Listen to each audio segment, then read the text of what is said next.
My name is Pat Fader, and I will be your instructor for ITNet 198 this semester. It's the summer semester, which means the class is going to go a lot faster than normal, so you're going to have to really stay on task throughout the semester. And then secondly, I have removed a couple of the assignments just in light of the fact that this course is 7 weeks instead of 16 weeks long. So what I want to do now is spend the next 10 minutes and just run through the course, the syllabus, so at the end you'll know exactly what your expectations are. Okay, let's get started. First things first, it's an online class. You know that if you had other online classes in the past, you absolutely have to read the announcements. So take a few minutes, maybe even pause the video now and just read through the announcements here. I'll summarize them. The first thing that you should do is complete assignment number 1. We'll look at that.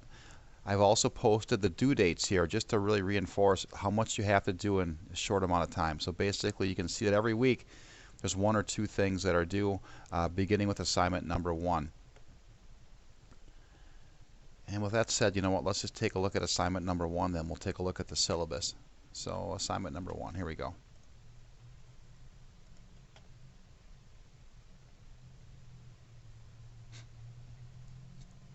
First of all, I always explain this to my students, and I think by and large most students are aware of this now, but when you take the internship class, you have 2 options. You could either treat the course as a project or treat it as an internship. With that said, most students will take 198 and 199 together, 199 being our capstone project class. So you're going to find yourself on one of 2 camps here. Camp number 1, you're going to complete an internship for 198, and then you will also complete a 2-credit capstone project for ITNet 199. If you find yourself in this top category here, you don't have to. You could take 199 in the fall if you want. You don't have to take it in the summer. Second group of students, they do not intern for 198. They're going to do a project. So basically, what I do is I treat ITNet 198 and 199 as a single 3-credit capstone project course. If you decide to go this route, you can pretty much ignore the rest of the screencast and even this Blackboard site, and you're going to focus completely on the ITNet 199 Blackboard site. So there you go. The rest of assignment number 1, I have you going through and reading the announcements and reading them again. Read the syllabus. I just spent some time looking at the Blackboard site, and I do have you watching an orientation screencast, so that's obviously what you're doing here right now. Thank you. And then last but not least, I have you posting something into a Google form. This just basically lets me know that you've done everything in the assignment number 1, and it provides me your contact information, and also lets me know about if you'll be doing an internship or a project for ITNet 198. So that's the first assignment. Not too much there, but you will spend a lot of time reading. Okay.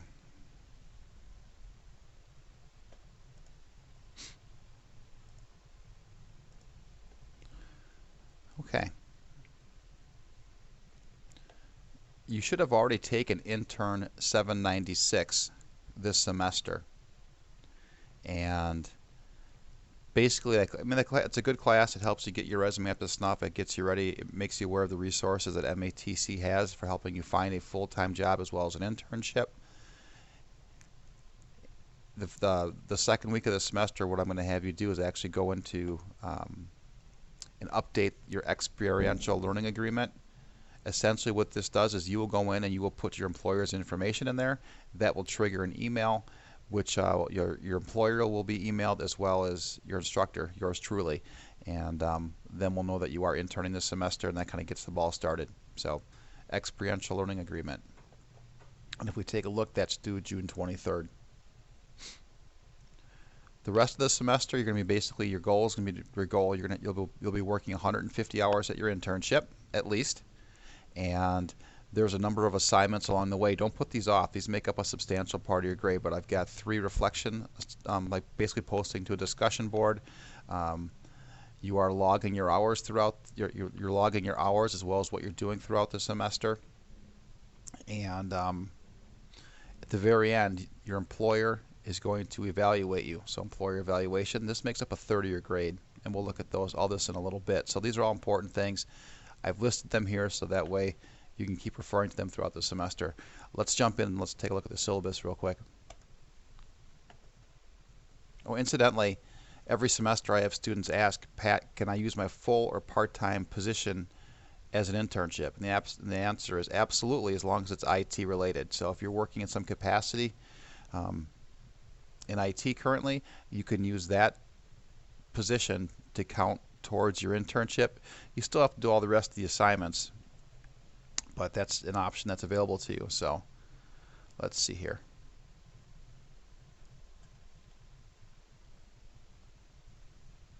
You're aware of this, I'm sure, and I'll have to update this, but I do have a website.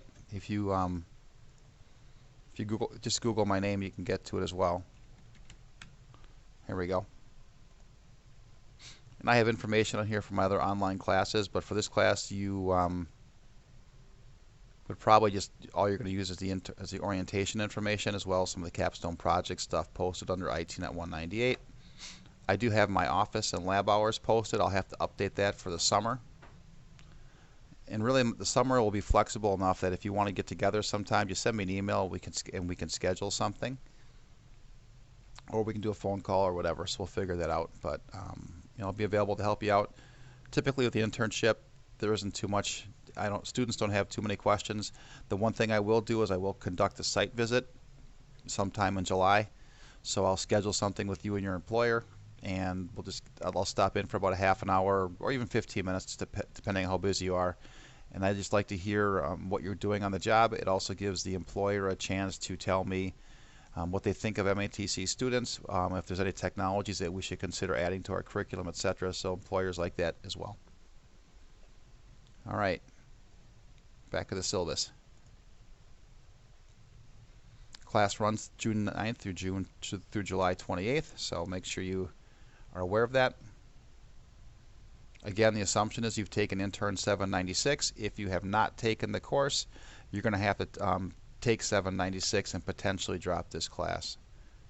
The only way I could see you getting around this would be you could take the 796 course and just do the project instead of the internship option. But give me a call and we'll figure that out if you haven't taken the prerequisite course yet. There's no textbook associated with the course. And again, here's a summary of some of the things that we were talking about out of the announcements. Final grades are based on the following. Assignment number 1, you're working on that now.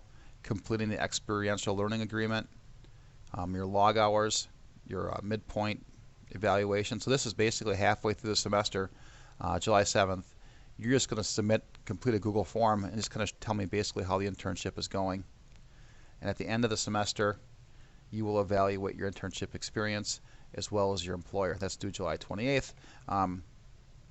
Other activities this summer include some reflection discussions, and we can take a look at those briefly, but basically it's just a topic that's posted, and you just have to comment on that as well as respond to other students' comments as well. So this is the whole course right here and how your final grade will be determined. There are no deadlines. Basically everything is due when I indicate it. There's no since the summer semester is moving so quickly, you just have to get things done on time. So late homework is not accepted. Also, regarding the reflection discussions that we'll see, I give you a 2-week window to post to these discussions. So that's one of those things you just can't wait till the last week and try to get them all done on the same day. Okay, and you can read through the rest of this on your own here. Basically, when we look at things like academic dishonesty, or if we look at withdrawals, I mean, these are all things that we've covered in previous courses. I always kind of summarize this with students in that I have a couple kids that are in college, and basically the way that I treat you is the same way I would expect their instructors to treat them. So I will respond promptly, respectfully, and hopefully make this course a good experience for you. And then similarly, I expect a similar response from you as well, as far as communication goes and that sort of thing. So again, you could read through this on your own, and if you have any questions, just let me know. Let's go back and just take a look at the remaining things in the site here. So far we've talked about assignment number 1. We've talked about the experiential learning agreement. If I click under assignments here, We'll see them all listed out here. So assignment number 1, experiential learning agreement. We do have these are internship log. I might just change this to weeks 1 through 7 here, but we'll have to see. So this is a form that once you complete it, I don't think going through this whole thing here. Let's see here.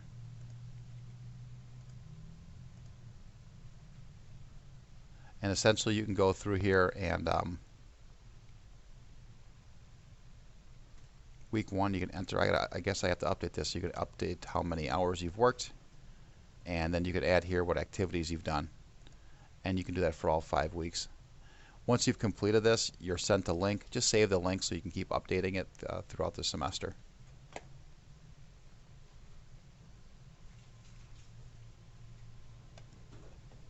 Alright, so that's the internship log. Basically tell me what you're doing. There's an intern midpoint evaluation. Again, another Google form should just take 5 minutes to complete. At the end of the semester, you will do your evaluate your internship experience, and then I will email your employer a similar, another Google form where he or she will just evaluate your performance and how the overall experience went. That'll play a large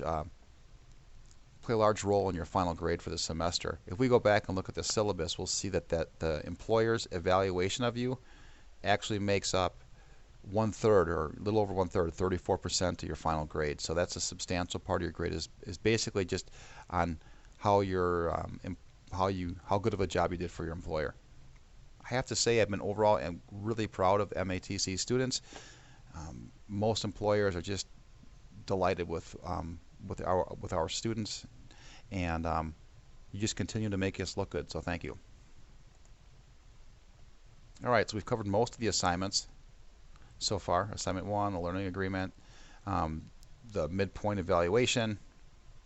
The thing that I haven't talked about yet are these reflection discussions, and you can see there's one due on June 30th, a second one July 14th, and a third one due July 28th.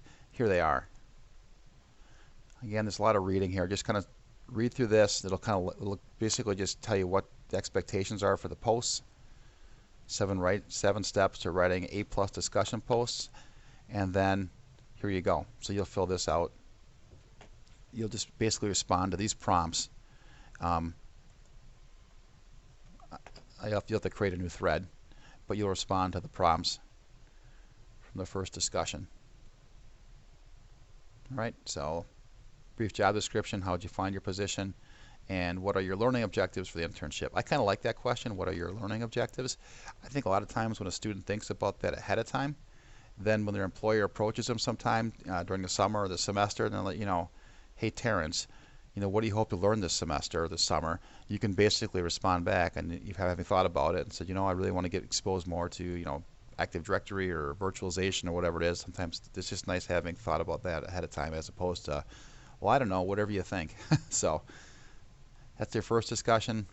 Second and third here, you can read those on your own.